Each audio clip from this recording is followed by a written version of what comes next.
Some of the questions asked by the journalists were geared towards South Korea's relations with its neighbors on the east, as well as the nation's social issues. Hwang Ho-jun sheds light on some of the topics they touched on.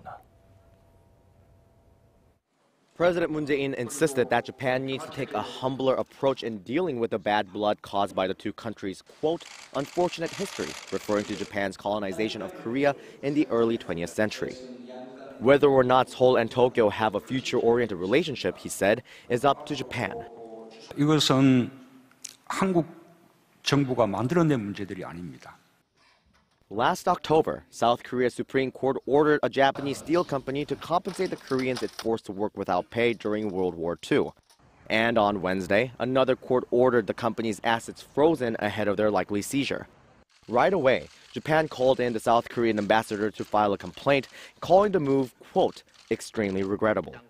Japan has argued that a treaty between Seoul and Tokyo in 1965, which re-established diplomatic relations between the two countries, should have settled all disputes and said the court's decisions are a breach of the treaty and international law. President Moon said the treaty did not resolve all issues for the victims and urged the Japanese government to respect judicial decisions. 일본의 정치인들 또 지도자들이 자꾸 그것을 이렇게 정치 쟁점화해서 문제를 더 이렇게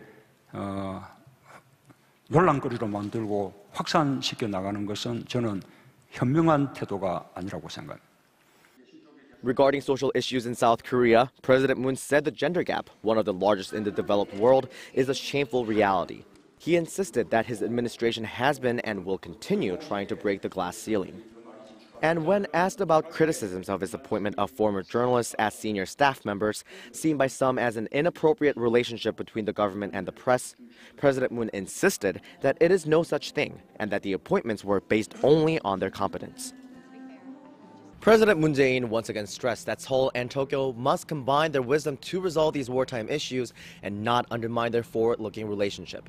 Along with peace on the peninsula and tangible results in the economy, normalizing South Korea's relations with Japan is another challenge the Moon administration will have to face this year. Hwang Ho-jun, Arirang News.